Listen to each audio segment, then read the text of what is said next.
An old family picture from 1890 reveals a terrifying detail. When zoomed in, antique dealer Rebecca Martinez had been attending estate sales for over 20 years, but something about the Victorian mansion in Salem, Massachusetts made her uneasy. The Whitmore estate had been sealed for decades after the last family member died without heirs.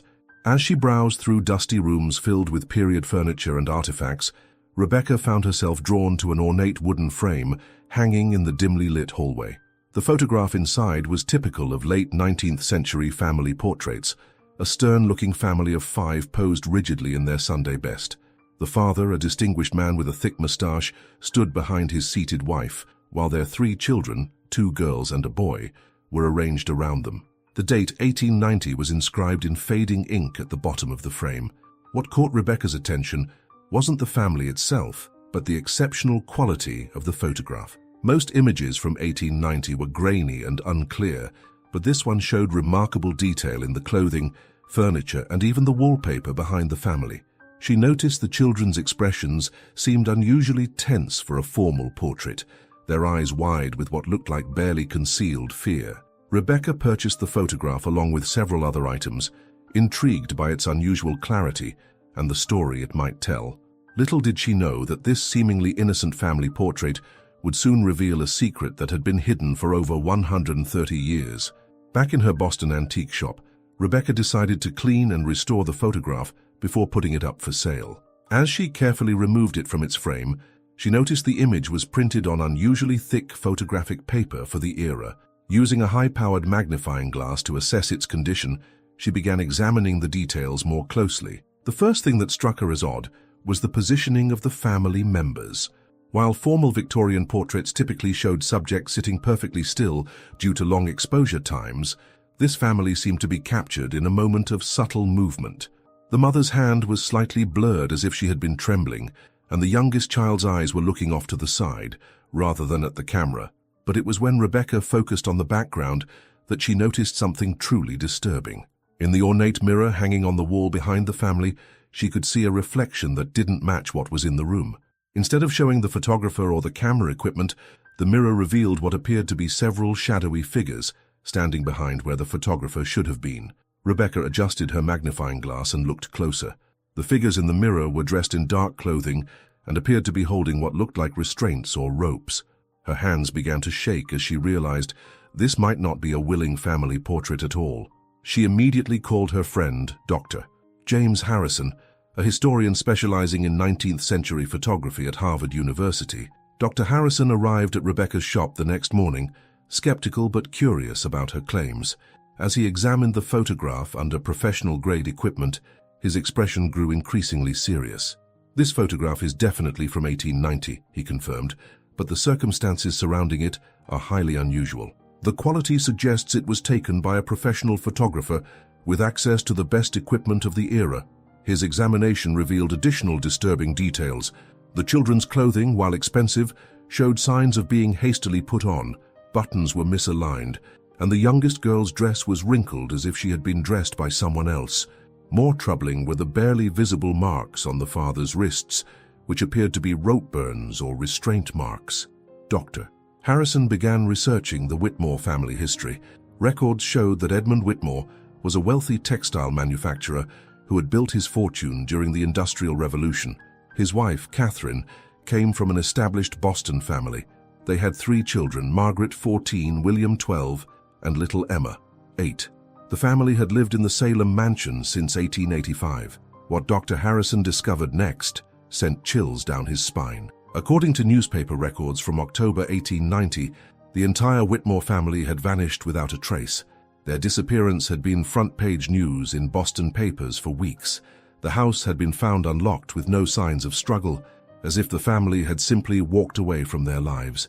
No bodies were ever found, no ransom notes were received, and no witnesses came forward. The case had remained one of Massachusetts' most enduring mysteries. Armed with this new information, Dr.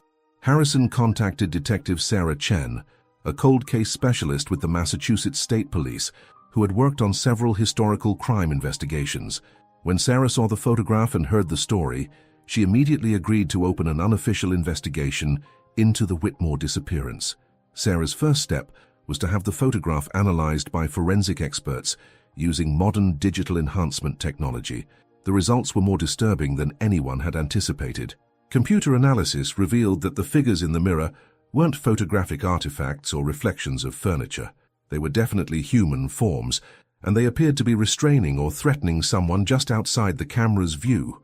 Even more chilling was the discovery of what appeared to be a message hidden in the photograph. Using advanced imaging techniques, investigators found faint scratches in the wooden frame of the mirror that spelled out "Help us" when viewed under the right lighting conditions. The scratches appeared to have been made deliberately, as if someone had tried to leave a coded message.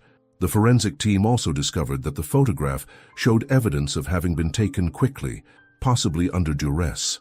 Unlike typical Victorian portraits that required subjects to remain motionless for several seconds, this image captured micro-expressions and involuntary movements that suggested the family was under extreme stress during the photo session.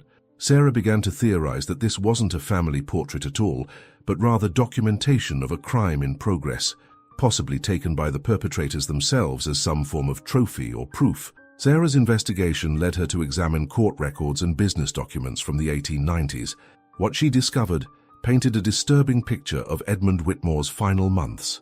His textile business had been failing due to labor disputes and financial mismanagement. More significantly, Whitmore had borrowed heavily from a group of investors with questionable backgrounds and possible connections to organized crime. In the months before the family's disappearance, Whitmore had received several threatening letters demanding repayment of his debts. The letters, preserved in court files related to the estate, contained increasingly violent threats against his family if the money wasn't returned. One letter explicitly mentioned making an example of the Whitmores that would serve as a warning to other debtors. Sarah also discovered that a professional photographer named Marcus Crane had been hired to document foreclosure proceedings at various properties around Massachusetts during this period. Crane's work was often used by debt collectors to inventory valuable assets before seizure. More disturbing was the discovery that Crane had disappeared from Boston in late 1890, around the same time as the Whitmore family. The pieces of the puzzle were beginning to form a horrifying picture. The photograph appeared to be documentation of the family being held captive, possibly taken to prove to other debtors that the threats were real. The exceptional quality and professional nature of the photograph supported the theory that it was taken by Marcus Crane under duress, possibly as part of his cooperation with the criminal organization. Sarah's research into Marcus Crane revealed a tragic story of a man caught between his artistic integrity and criminal coercion. Crane had been one of Boston's most respected photographers, known for his technical innovation and artistic vision. However, financial difficulties had forced him to take increasingly questionable assignments to support his family. Court documents revealed that Crane had been arrested several times in 1889 for debt-related offenses and had been known to associate with criminal elements who used his photography skills for intimidation and documentation purposes. Letters found in the Massachusetts Historical Society's archives, written by Crane's wife to her sister, described her husband's growing fear and desperation as he became more deeply involved with dangerous people. The final letter from Mrs. Crane, dated just days before her husband's disappearance, was particularly revealing. Marcus came home last night shaking and pale. He said they've asked him to do something terrible, something that goes against everything he believes in. He's terrified, but he says he has no choice. I fear for our family if he refuses, but I fear for his soul if he complies. This correspondence suggested that Crane had been forced to photograph the Whitmore family during their captivity, possibly as evidence of the creditor's power and willingness to harm debtors' families. The exceptional quality of the photograph took on a sinister meaning. It was meant to be preserved as a warning to others, which explained why it had survived for so long and why it showed such disturbing detail when examined closely. As Sarah delved deeper into the investigation, she uncovered evidence of what appeared to be the Whitmore family's final hours.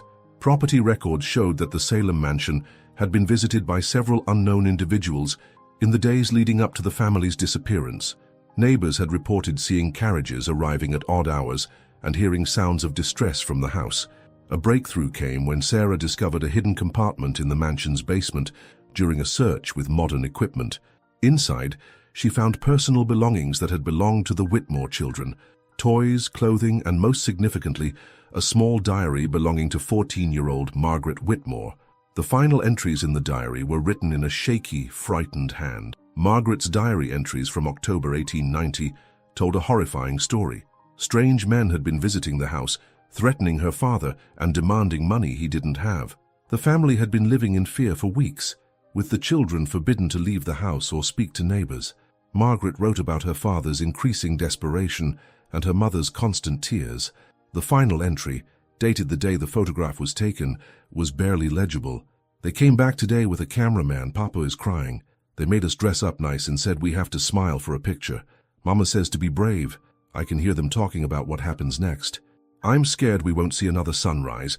If anyone finds this, please remember us as we were, not as they want us to look." This diary entry confirmed Sarah's worst fears about the photograph. It had been taken as documentation of the family's final moments before they were murdered, as an example to other debtors. Sarah's investigation expanded to uncover what appeared to be an organized network of debt collection that operated through intimidation, violence, and murder. The Whitmore case was not isolated. Records showed that several other wealthy families who had defaulted on loans to the same creditors had also disappeared under mysterious circumstances during the 1880s and 1890s. Working with historians and genealogists, Sarah identified at least 6 other families who had vanished after borrowing money from the same network of investors. In each case, the disappearances followed a similar pattern: increasing threats, isolation of the family, and then complete disappearance without a trace. Most disturbing was the discovery that some of these families' former homes had also contained hidden photographs and personal belongings, suggesting a systematic approach to eliminating witnesses. The criminal organization appeared to be led by a group of wealthy businessmen who used legitimate businesses as fronts for loan sharking and extortion. They employed photographers, lawyers, and other professionals to document their activities and provide a veneer of legitimacy to their operations. When debtors couldn't pay, the entire family was eliminated to send a message to others. Sarah realized that the Whitmore photograph was evidence of one of the most sophisticated and brutal criminal enterprises in 19th century New England. The organization had operated for decades, using fear and violence to control a network of debtors, with the Whitmore family becoming one of their most tragic victims. The exceptional quality of the photograph now made complete sense. It was meant to be preserved as a permanent record of the organization's power and ruthlessness. Even though the crimes had occurred over 130 years ago, Sarah felt compelled to give the Whitmore family the dignity of having their story told and their fate acknowledged. Working with the district attorney's office, she prepared a comprehensive report documenting the evidence of the family's murder and the criminal organization responsible. The investigation revealed that members of the criminal network had continued operating well into the 20th century, with some of their descendants becoming prominent members of Boston society. While no criminal charges could be filed due to the passage of time, the exposure of their ancestors' crimes created significant scandal and led to several families quietly making substantial donations to victims' rights organizations. Sarah also worked with the Massachusetts Historical Society to ensure that the Whitmore family's story was properly documented and preserved. Margaret's diary was donated to the Society's archives, along with the photograph and all evidence uncovered during the investigation. A memorial service was held for the Whitmore family, attended by distant relatives who had never known the true circumstances of their ancestors' disappearance. The photograph that had started as a curiosity in an antique shop had become crucial evidence in solving one of Massachusetts' oldest cold cases. Rebecca Martinez donated the photograph to the Historical Society, stating that she could never have lived with herself knowing the family's story and keeping it for profit.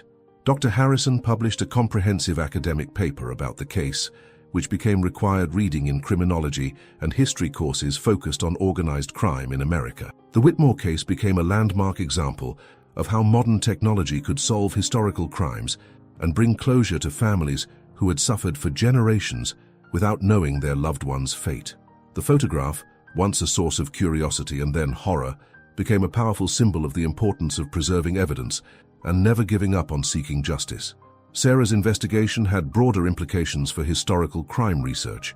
The techniques used to analyze the Whitmore photograph were applied to other mysterious disappearances from the era, leading to the solution of several additional cold cases. The Massachusetts State Police established a dedicated cold case unit focused on historical crimes, with Sarah as its director.